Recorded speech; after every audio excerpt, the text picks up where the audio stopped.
Welcome everybody to our Bay Area Housing Market Town Hall. And today, April 13th, it's been officially more than 2 years since I started this Housing Market Town Hall webinar. And I'm so excited. Today, I have two very special guests today to talk about our residential and commercial real estate markets regarding mortgage rates. So before we start, I'm reminding everybody to subscribe to our YouTube channel, or you can go directly to our website, haylengroup.com/HG-TV, and you'll find all of our videos on there as well. All right, the first speaker we have is Daniel Gat. Well, Daniel, I actually met him back in, I think it was 2005, 2006, when we were working on bank-owned properties, and he was the mortgage broker for the buyer. And he was so diligent with his loan approval process. And we've been really good friends since. Every time we talk a lot about our markets. And he's also a top producer in the country. He's like a top 1% nationwide for residential mortgage lenders for the last 3 years in a row. And his lifetime production volume is near $1 billion. So welcome, Daniel. Thank you so much. Yeah. Would you like to tell people a little bit more about yourself? I think, you nailed it. I've been in the business. Actually, we met right when I started, because I started in 2005, and it's been a wild ride. I built my business model with no marketing, just trying to really do a great job for the real estate partners that have chosen to work with me and for clients. And it's a 100% referral business. So, because of the business model I have, it's important to me that I provide the highest level of service to my clients and try to be an educator for them, not just somebody who quotes a rate. I'm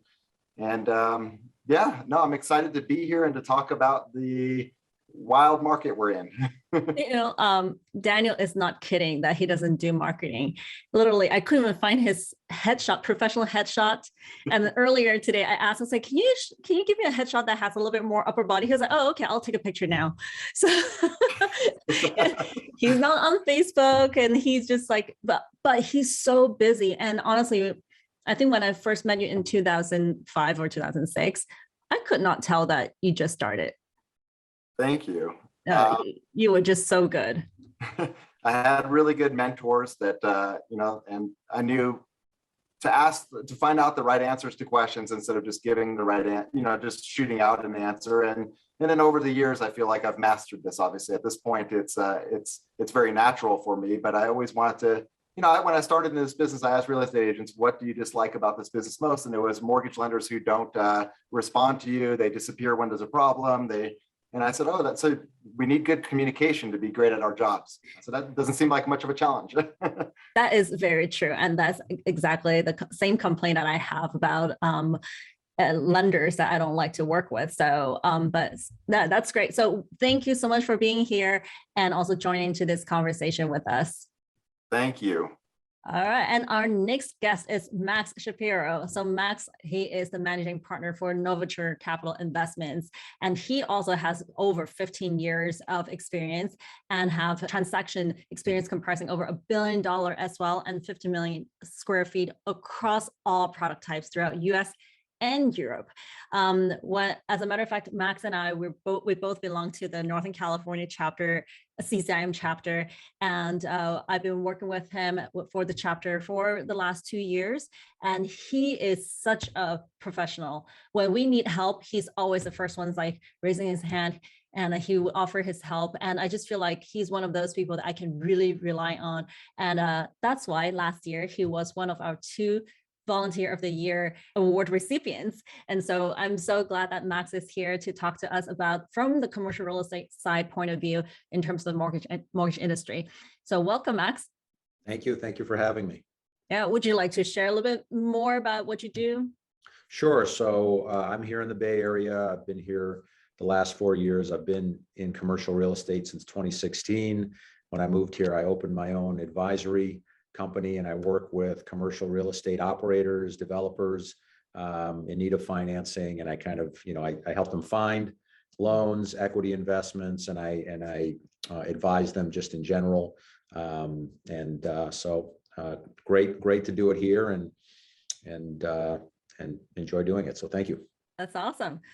And here is our inflation rate. every month for the last, what, I don't know how many months now, five months, 6 months, we've been talking about increased inflation rate. This is the highest in 40 years, highs in 40 years. Again, we're at the highest in 40 years. Now we're reaching 8.5% for March in terms of the inflation rate. And the Fed official said that it's fantasy to think modest rate rises will tame inflation. This is by James Bullard. And he had mentioned that he thinks rates may still need to rise 300 basis points in order to tame it. Here he says that he suggests that he backs a half-point hike in May. So half-point hike in May, and they were talking about there's probably going to be 6 to 8 rate hike this year, and the total is it could be up to 300 basis point. That's 3% increase. Are you guys seeing the same thing, Daniel and Max? Yeah, I mean, inflation is definitely out of control, and the way historically, just as you have the slide up right now, you know, this is a good slide because what I wanted to talk about. And by the way, I want to just give some credit here. A lot of the information I'm going to provide is secondhand, me kind of regurgitating what Barry Habib, who is a industry expert, a best-selling author. He's founder and CEO of MBS Highway. He's just a guru of our industry as far as knowing the housing market, understanding the rates, and he's very well predicted, you know, markets for many, many years, for decades. And this is actually, these are slides from him that I was able to share. And, you know, he was talking about, like, let's look at the history of how the Fed dealt with inflation. You know, in this slide here, it talks about, you know, that we had inflation in the 1970s to early 80s of 7 to 14%. And Burns said that it was a transient, which is something that we're actually hearing those same exact words today from, or we heard that from Jerome Powell, but I think now they're realizing it's not transient. And the issue with it is that, you know, when you have this type of hyperinflation, it needs to be cut off. And the way that the Fed does that is they increase the Fed cost of borrowing, the Fed rate. And historically, though, you know, when they do that, you're going to actually end up seeing mortgage rates ultimately go down. Like if we go to the next slide, you can see here, I mean, on this slide, and on any of these slides, you'll see that inflation caused mortgage rates to go up. Essentially, the bond market that buys mortgage bonds, you know, they want a better return in a market that has hyperinflation, and that means that the rates need to have a better return, and you get higher interest rates. But in 1980, you know, the Fed then hiked the fund rate from 11% to 20%, and this is what we're talking about now. We're talking about maybe going to 3%. They went from 11 to 20, and you know, and what happened? The result was mortgage rates declined as a result of the Fed rate going up. So I think there's this perception. There's this perception about the Fed rate. It means that if the Fed rate goes up, my 30-year fixed mortgage is going to go up. And while there are certain loans that will be directly tied to the Fed rate, they're going to be usually short-term lending, you know, variable rate, home equity lines of credit, not generally your 30-year fixed residential mortgages. And historically, you know, if we can flip to the next slide even, you'll see that every time we've had inflation and the Fed has moved to increase the Fed rate, the result was the inflation was brought down, interest rates came down for 30-year fixed mortgages, but there were consequences each time. Almost every time that we've gone through this, we see the stock market have a sharp fall, and we entered into some type of recession.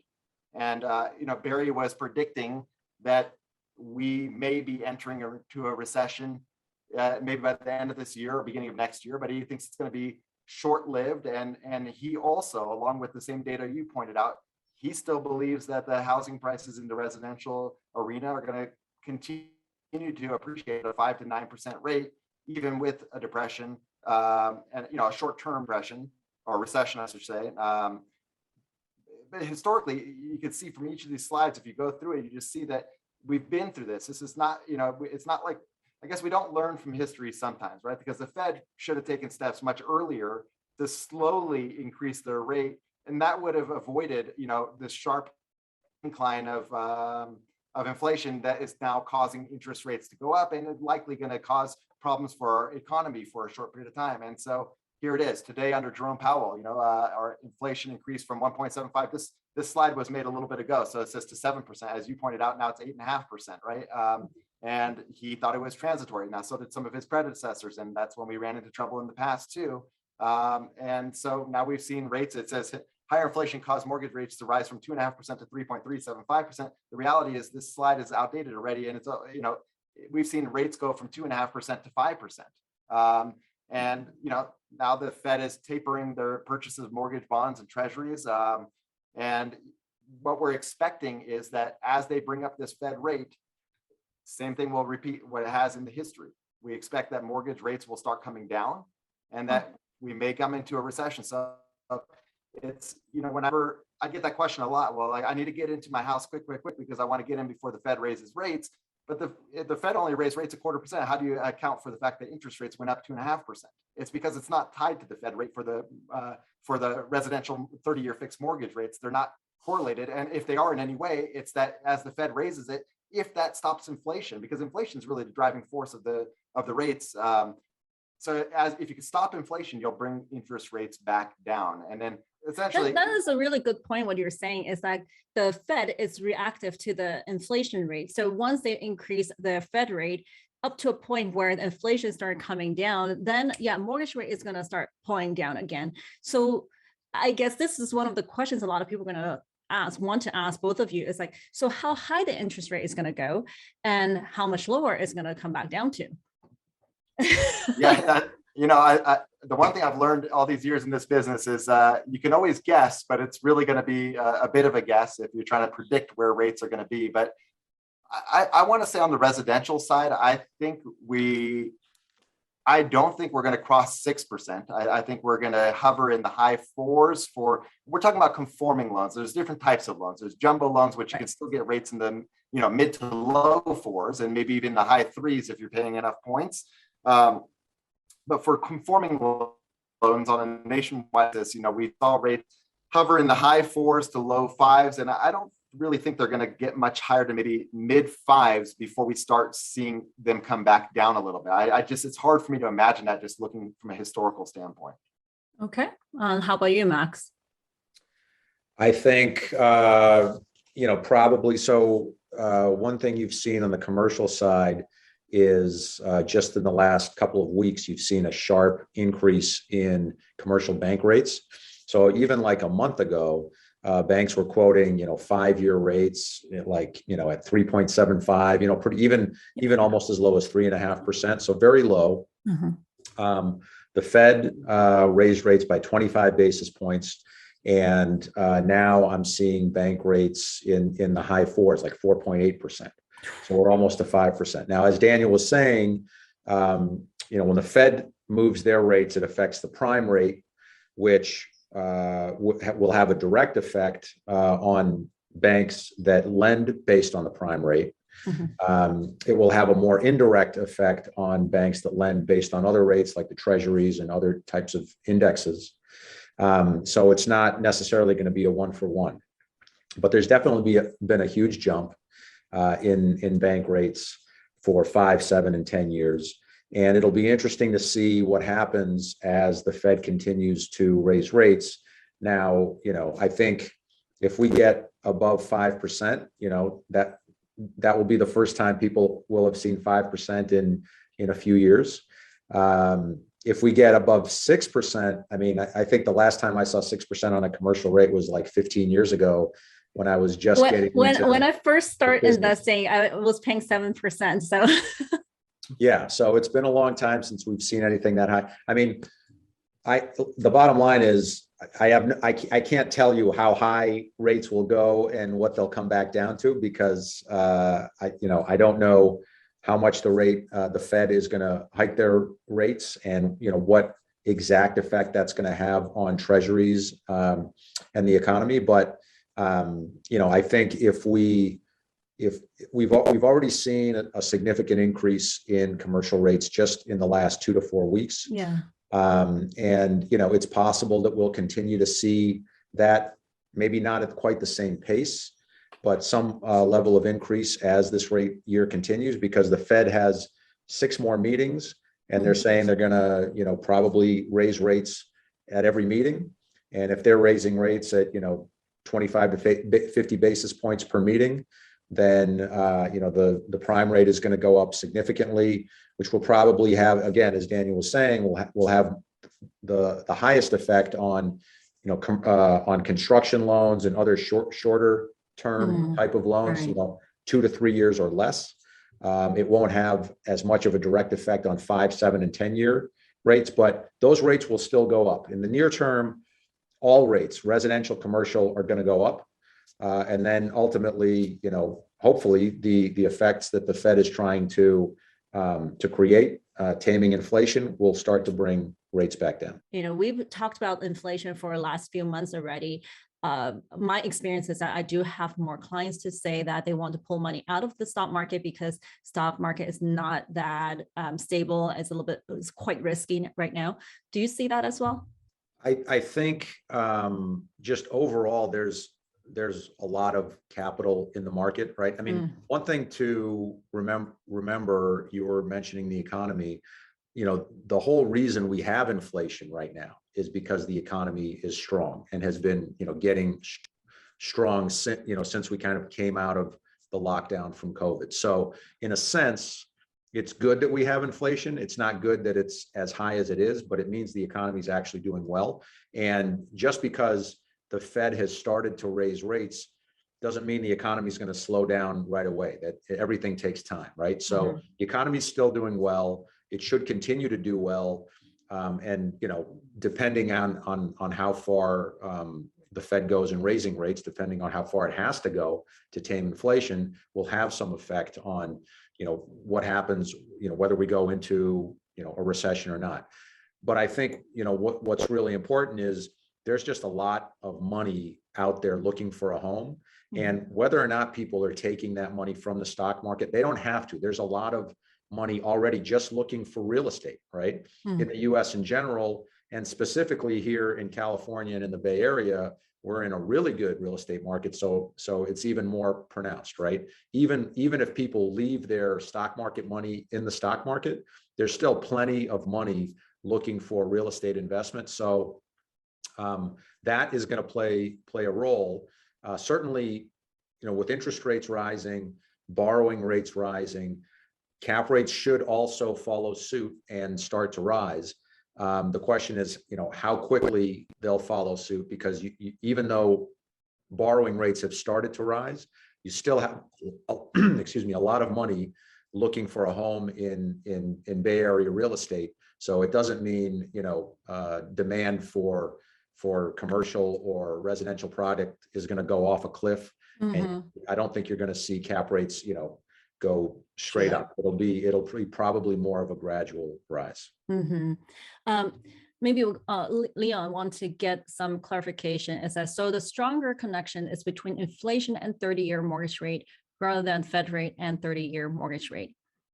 That's the analysis that I get from Barry Habib, and I trust him explicitly. He's a guru of our industry. So yes, it's if you think about it, how else do you explain rates going up 2% plus without with the Fed only increasing the rate 0.25%? Where's the correlation? There isn't. It's inflation. And and to add to something that Max said, and I agree with everything he said, is that part of the reason that the economy is so good and that why we have such bad inflation is we were printing money, like we had the printers running 24/7 during the pandemic. I mean, there was a lot of stimulus money, a lot of money, and to Max's point as well, that there's a lot of money tailored just for real estate. I mean, these PPP loans, I mean, statistically speaking, a lot of that money didn't go for what it was supposed to go to. And a lot of people have cash capital that they want to spend. But all that money being printed can't come without consequences. You can't just have free money without there being a consequence. And I think inflation is the consequence of that free money. And yes, it promoted the economy. We're at the lowest levels of unemployment in history right now. Well, one of the lowest levels. But again, this is like, this is where it gets questionable. When you hit these low levels, that's usually when it starts coming back. If the Fed starts raising rates, that means small businesses that want to borrow money short term to build out their business. Maybe it starts becoming more and more expensive. They decide not to build out the business further. Then there's less employment. You start seeing people losing jobs. Then they don't go buy things at the local market. Then the local market says, I can't have as many employees either. And that's how you end up in a recession. Again, I don't think it's something that we should have a fear of as a community, as a society. I think that there is something maybe coming, hopefully not a recession, but there's going to be some negative change to the increasing of the Fed rate, which is going to affect more business lending or short-term lending, not so much to mortgage lending, which is really the inflation is causing the interest rates to move so quickly. And if we can tailor inflation down, we will see interest rates move down too, because it's not necessary to have higher rates when the inflation rate is brought down to a reality. I'm so glad you said that, just because of the fact that in a way, you and I, maybe Max too, you see a lot of these videos out there talking about recessions coming. It's like total bubble, it's going to burst, the market's going to crash. So according to you, you don't think the market's going to crash, right? No, I think we're going to continue to see appreciation of 5 to 9%. There will be less home buyers. The appreciation rate. I mean, I saw some statistics that said certain areas in the nation, like we're like 18% year over year for the last couple of years, and those are not realistic numbers that you can sustain. And so if we have a little downturn in the economy, I'm not saying the housing markets, I don't think the housing market is going to be affected at all. But if we have a little downturn in the economy, maybe you have a few less buyers. There are already a few less buyers because some people are priced out of the market or feeling more priced out of the market because of increased interest rates. But the reality is, if you're waiting for interest rates to come down, it will happen, but you're going to pay more for the same house, because I think the price of the houses are going to continue to grow. My general opinion has always been, as long as, once I started getting a grasp of how this works, it's always been, when's the best time to buy? It's yesterday. And then when's the next best time to buy? It's today. Because generally speaking, right? I mean, choose any day on a calendar, any year, any day, roll that clock back 10 years and tell me the houses cost more 10 years prior. So if you're a flipper, maybe there's reasons to be concerned about short term. But if you're talking about buying the house you're going to live in, or you're talking about long-term investment, historically speaking, I don't know of any time in California, at least, I can't say nationwide, but in California, where you could buy a house and 10 years earlier, it costs more. It doesn't happen, which means that houses appreciate over time, and that it's unlikely that there's going to be an opportunity. If you're waiting for that bubble to burst, I don't even think there is a bubble to burst. So I see the same thing though. I see the media, I see YouTubers, I see a lot of information saying, just today I was flipping through my YouTube and it said, run away from California, the bubble's about to burst. And it frustrates me because this is misinformation in my opinion. Yeah. I was going to ask is like, what would you tell those home buyers who are going to say, like, I'm just going to wait until recession comes, and because I would much rather pay a little bit higher interest rate than a higher purchase price. But I absolutely agree with you. That was my whole point too. It was like, well, I don't think the prices are going to come down. So that means that you're going to pay for higher purchase price, not that much higher, but slightly higher still, 6% or up to 9%. But then you're also paying a lot higher mortgage rate. So that is. Right. I think this is it's interesting. I'm just talking with you about this. I'm realizing probably the good product to get these days is something like a 5-year ARM or a 7-year ARM. It's a time where, people want to consider getting short-term ARMs again, which are adjustable rate mortgages with a fixed rate for, 3, 5, 7, or 10 years. And why this may be an opportune time is that I truly believe, and a lot of people in our industry believe that, interest rates will come back down when inflation is taken care of. And if that's the case, then you're planning that, you're saying, hey, I'm going to buy the house today. Maybe I have a 5% interest rate today, but in the next, 6 to 18 months, you'll be refinancing to a more reasonable rate later. And I think if you wait to buy, let's say it takes a year before interest rates come down. Well, the same house is going to cost you 5% more in a best case scenario. That's what analysts are saying. And in that year, the difference between the lower interest rate that you might get, call it like 4% instead of 5%, it's not going to cost you 5% of the year. So waiting to me is a terrible idea. And I'd say a little bit of my background, I said this earlier, is that I'm also a developer and a real estate investor. So I don't say this, because I'm ready to buy more properties for my portfolio, and I'm not waiting for the recession because I don't think that that's going to lower the prices. I think the opportunity is now. And the longer you wait, the more expensive it's going to be for the same exact house. And I get it, it may not make sense for you, for everybody to buy right now. But if it does make sense, if the numbers make sense now, they'll make less sense in a year. Yeah. So do it now, in other words. Can agree with you more. But well, Max, I'm going to ask you a little bit about, we talked about the interest rates hike, and then that can affect the cap rate to go up slightly as well. Do you see that the qualification for these commercial real estate property underwriting guidelines have changed because of that projections?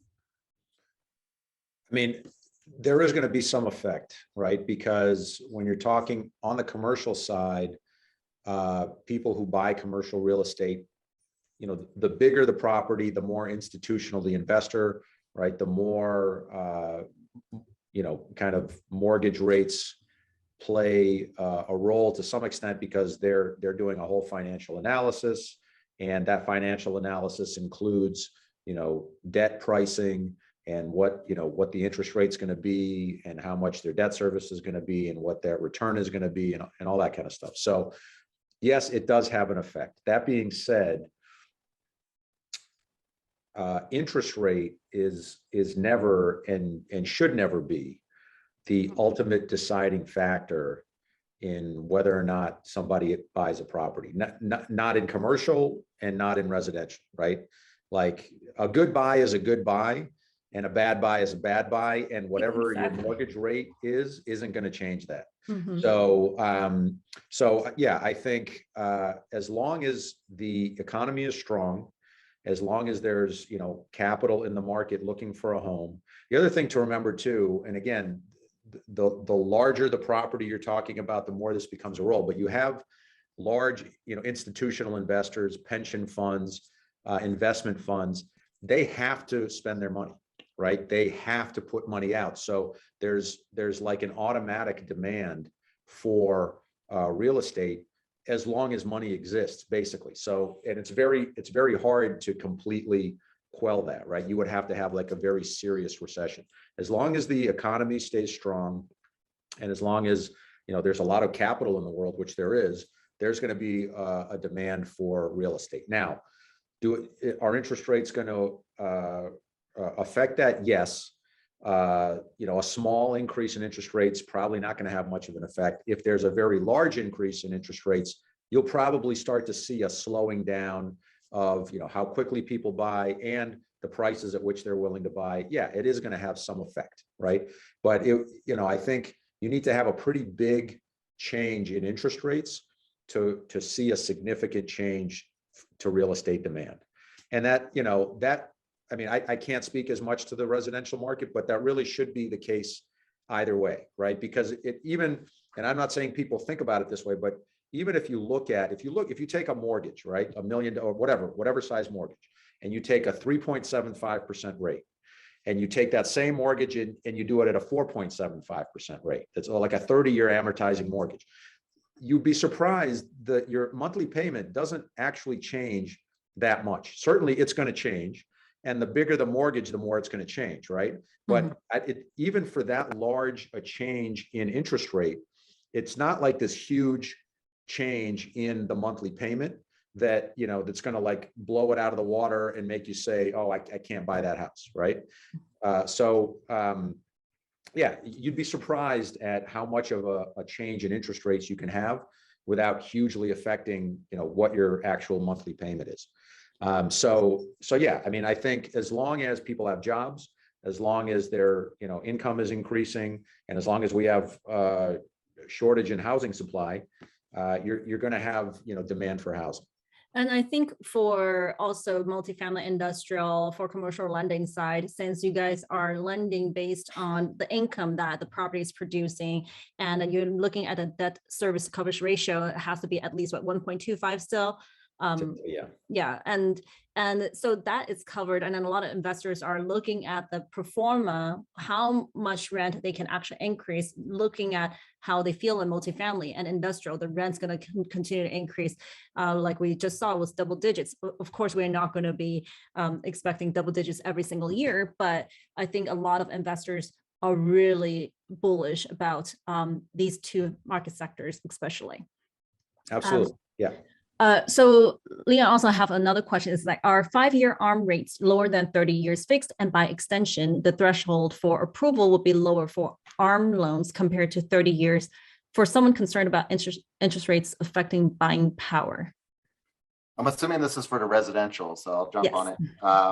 So yes, the shorter the term of the fixed portion of the loan, typically you're going to have a better interest rate. However, then you get into the nuances of underwriting, which for 5-year fixed ARMs, most banks are going to say whatever the rate is, add 2% to it, and that's your qualifying rate. So adding 2% to a 5-year ARM might actually put you at a higher interest rate than 30-year. Now that doesn't mean that's what you're paying on. That's what you're going to qualify on. So theoretically, you might qualify for less on a 5-year ARM than on a 30-year fixed. But then you find that a lot of times with the 7 or 10-year, then the banks are qualifying on the actual start rate, not a start rate plus a margin above it to qualify. So the happy medium is probably like a 7 or 10-year fixed ARM would allow you to potentially qualify for more purchasing power. Like for example, today I have a bank that will do a 10-year fixed ARM, jumbo or conforming size loan at 3.75% fixed for 10 years,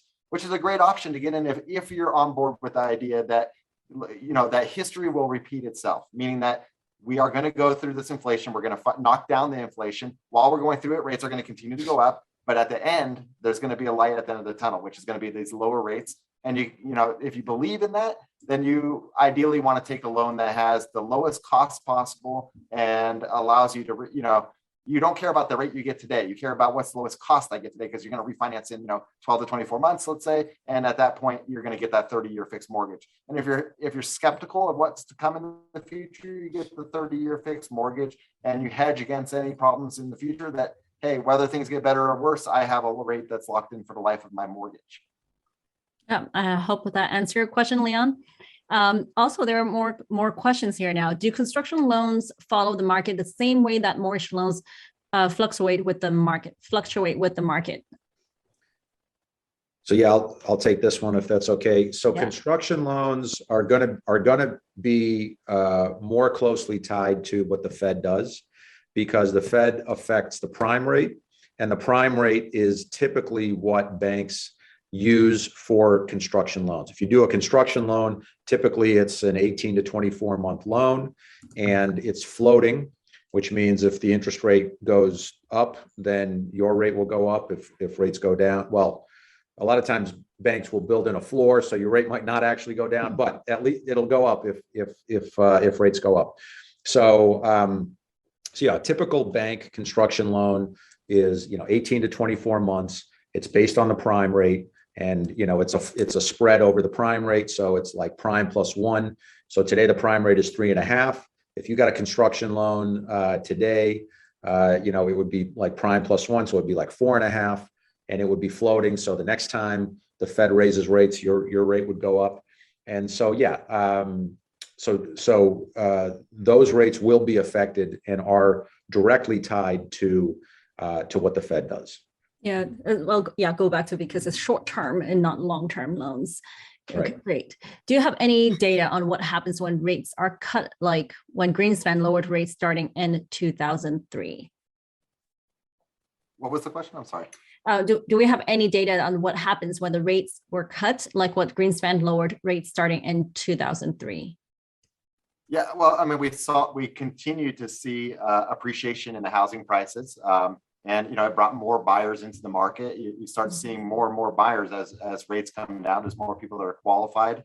So yeah, generally when you have, you know, when inflation is dealt with and it's over and we're back into a normal economy, then you generally are going to see an uprise in buyers and in home sales. And, you know, I think the biggest challenge that we have as a population right now is the inventory shortage. That's really, you know, there's a tremendous amount of demand. And while the demand may go up and down as interest rates go up and down, the reality is that we just don't have enough inventory to, I mean, right now it's almost hard to imagine that having enough inventory to satisfy the demand in any reasonable amount of time. And that is what's going to drive these housing prices up. I mean, if you have a group of people that all want to buy one product and there's only one of that product, what does it do to the commodity? It makes it worth more, right? And that's exactly what we're dealing with. I mean, it's the most basic form of economics, supply and demand.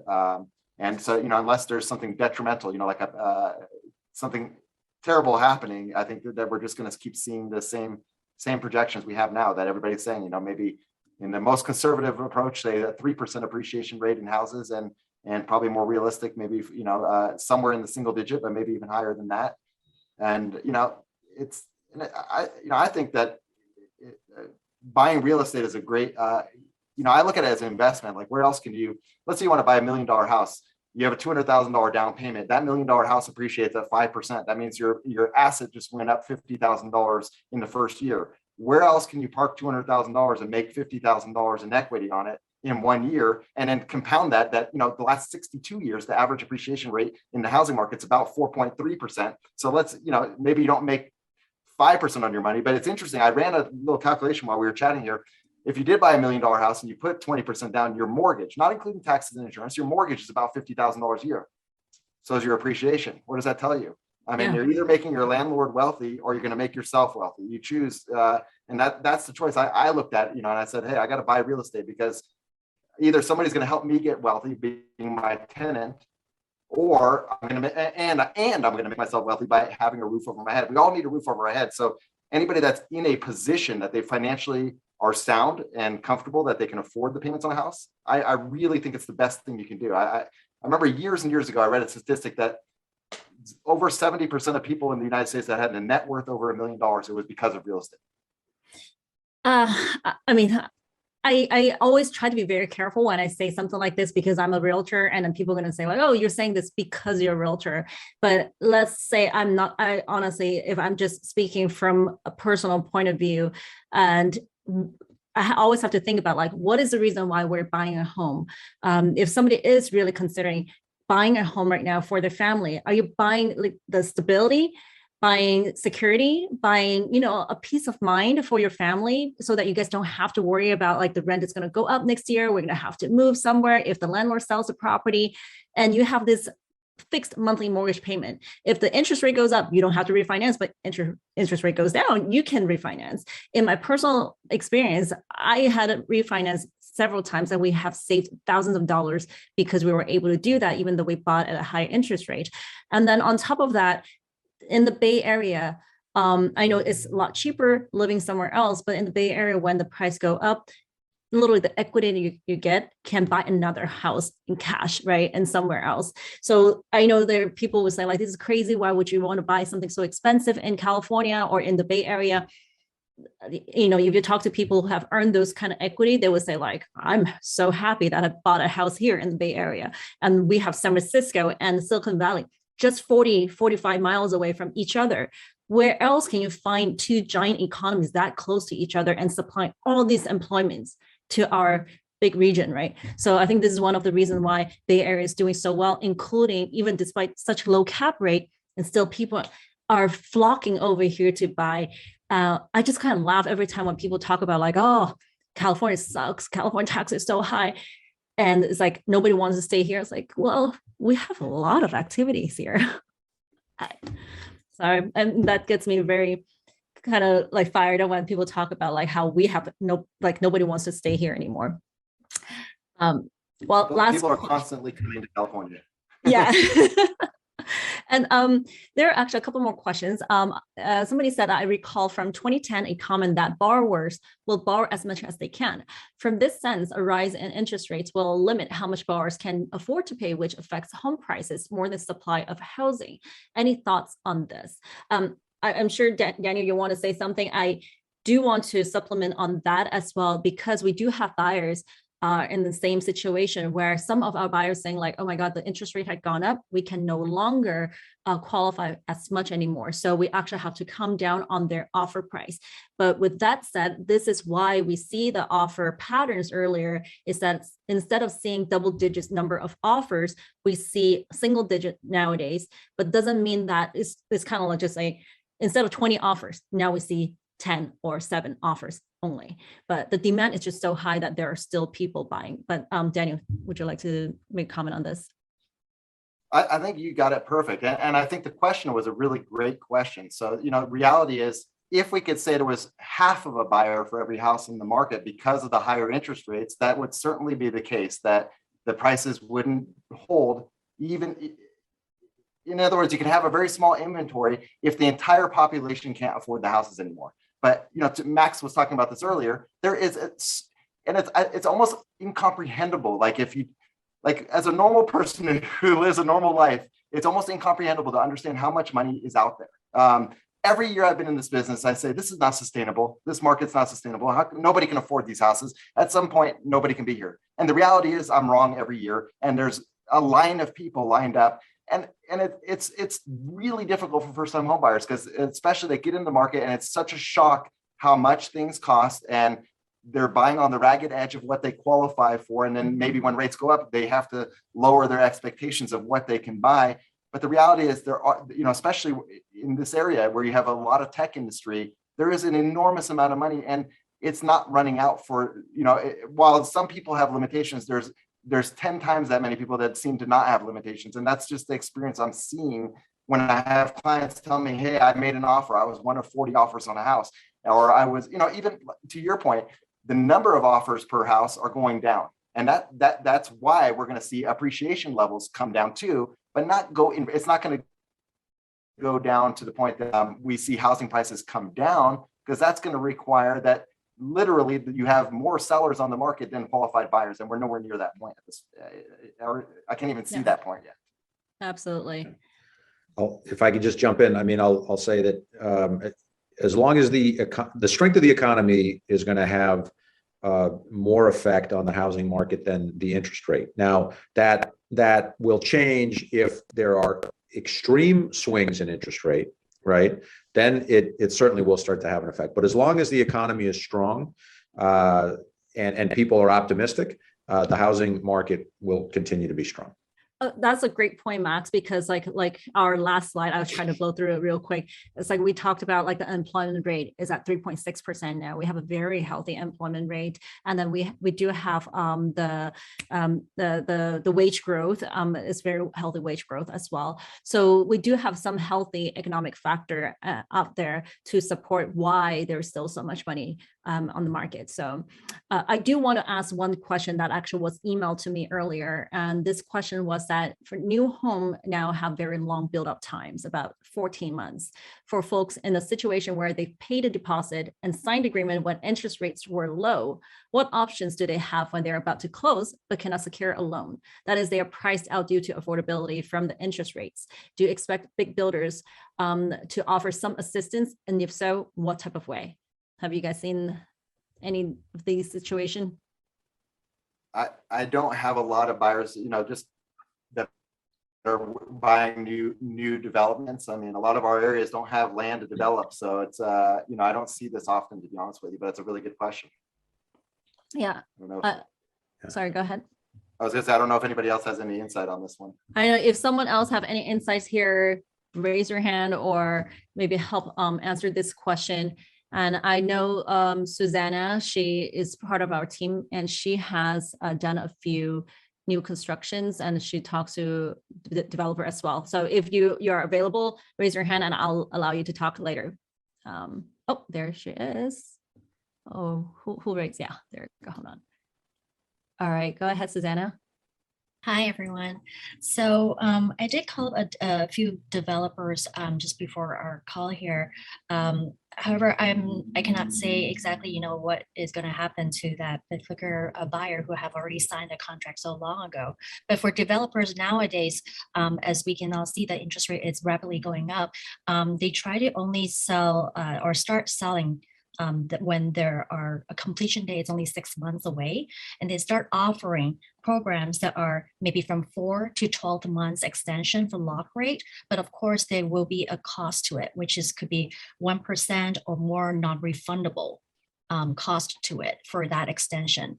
So in a way, they see it as the developer is eating up some of the costs and the buyer is paying some of the costs upfront. So different developers, they are you know, handling it differently and having maybe new different programs to offer for buyers who are qualifying to just even waiting to get in line to purchase something when they are releasing. So yeah, it's really every developer is doing different things nowadays.